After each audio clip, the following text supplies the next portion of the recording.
Prolia, denosumab, is the first and only FDA-approved rank ligand inhibitor. Prolia is indicated for the treatment of postmenopausal women with osteoporosis at high risk for fracture, defined as a history of osteoporotic fracture or multiple risk factors for fracture, or patients who have failed or are intolerant to other available osteoporosis therapy. In postmenopausal women with osteoporosis, Prolia reduces the incidence of vertebral, non-vertebral, and hip fractures. Prolia is contraindicated in patients with hypocalcemia. Pre-existing hypocalcemia must be corrected prior to initiating Prolia. Prolia is contraindicated in women who are pregnant and may cause fetal harm. In women of reproductive potential, pregnancy testing should be performed prior to initiating treatment with Prolia. Prolia is contraindicated in patients with a history of systemic hypersensitivity to any component of the product. Reactions have included anaphylaxis, facial swelling, and urticaria.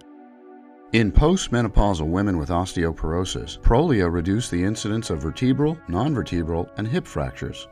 Prolia has a unique mechanism of action. It works by targeting rank ligand, a protein essential for the formation, function, and survival of osteoclasts, the cells responsible for bone resorption.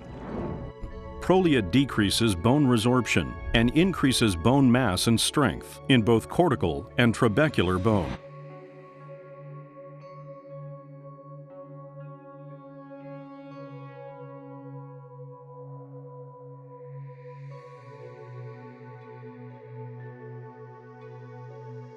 Postmenopausal osteoporosis is a chronic progressive disease with potentially serious consequences such as fracture. The rank ligand pathway plays an important role in the development of osteoporosis. Osteoclasts are specialized cells that resorb bone, while osteoblasts form bone.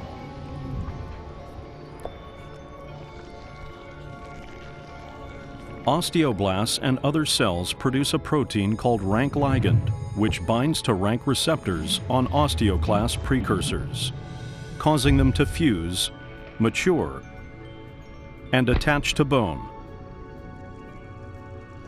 Rank ligand also increases the activity and lifespan of mature osteoclasts. After menopause, estrogen levels decline, which leads to higher rank ligand levels and greater binding to rank. As a result, osteoclast activity is increased, leading to excess bone resorption and a decrease in bone density and strength, and an increased fracture risk. The discovery of Prolia offers postmenopausal women with osteoporosis at high risk for fracture a different treatment option. Prolia binds to rank ligand and prevents binding to rank on immature and mature osteoclasts. Prolia inhibits osteoclasts, decreasing their formation, function, and survival. In this way, Prolia decreases bone resorption.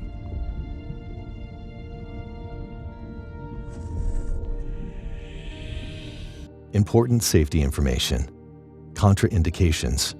Prolia is contraindicated in patients with hypocalcemia. Pre-existing hypocalcemia must be corrected prior to initiating Prolia. Prolia is contraindicated in women who are pregnant and may cause fetal harm.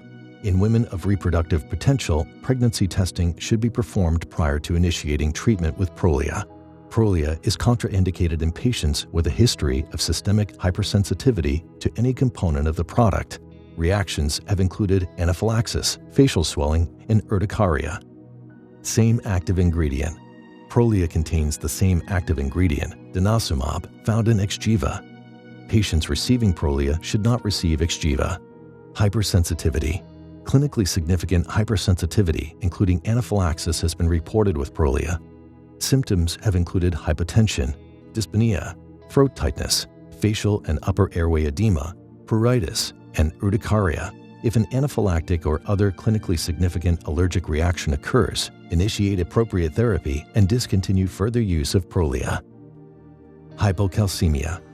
Hypocalcemia may worsen with the use of Prolia. especially in patients with severe renal impairment, in patients predisposed to hypocalcemia and disturbances of mineral metabolism, including treatment with other calcium-lowering drugs. Clinical monitoring of calcium and mineral levels is highly recommended within 14 days of Prolia injection. Concomitant use of calcimimetic drugs may worsen hypocalcemia risk, and serum calcium should be closely monitored. Adequately supplement all patients with calcium and vitamin D. Osteonecrosis of the jaw, ONJ. ONJ, which can occur spontaneously, is generally associated with tooth extraction and/or local infection with delayed healing and has been reported in patients receiving Prolia. An oral exam should be performed by the prescriber prior to initiation of Prolia. A dental examination with appropriate preventative dentistry is recommended prior to treatment in patients with risk factors for ONJ, such as invasive dental procedures, diagnosis of cancer, concomitant therapies such as chemotherapy, corticosteroids, angiogenesis inhibitors, poor oral hygiene, and comorbid disorders. Good oral hygiene practices should be maintained during treatment with Prolia. The risk of ONJ may increase with duration of exposure to Prolia.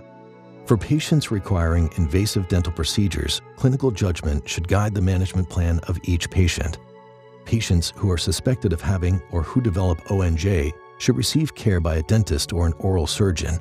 Extensive dental surgery to treat ONJ may exacerbate the condition.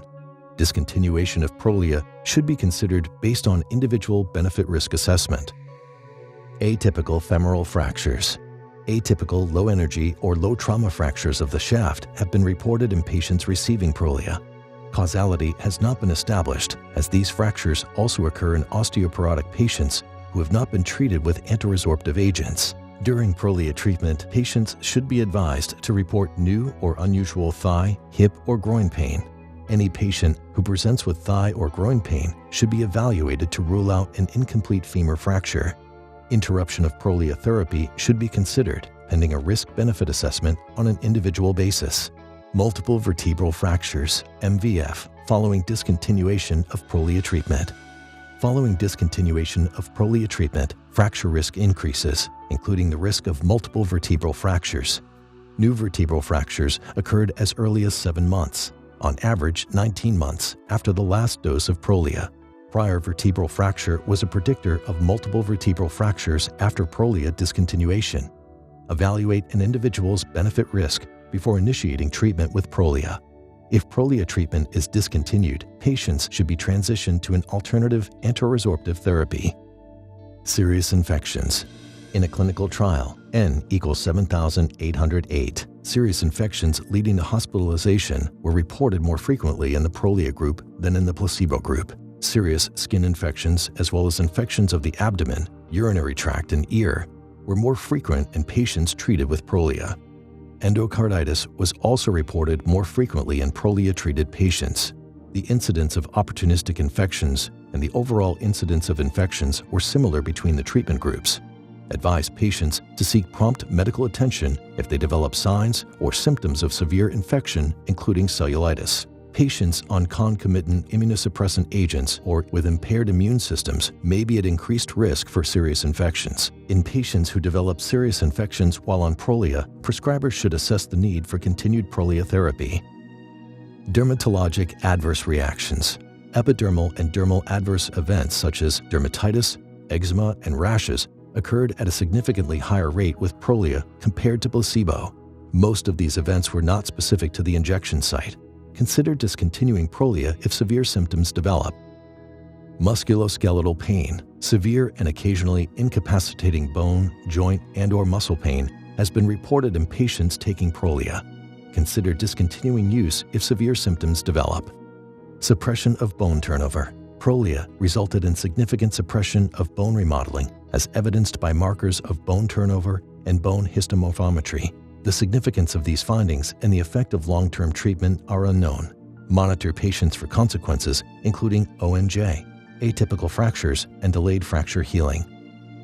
Adverse reactions. The most common adverse reactions, greater than 5% and more common than placebo, are back pain, pain in extremity, musculoskeletal pain, hypercholesterolemia, and cystitis.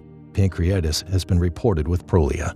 The overall incidence of new malignancies was 4.3% in the placebo group and 4.8% in the Prolia group. A causal relationship to drug exposure has not been established.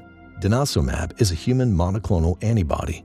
As with all therapeutic proteins, there is a potential for immunogenicity.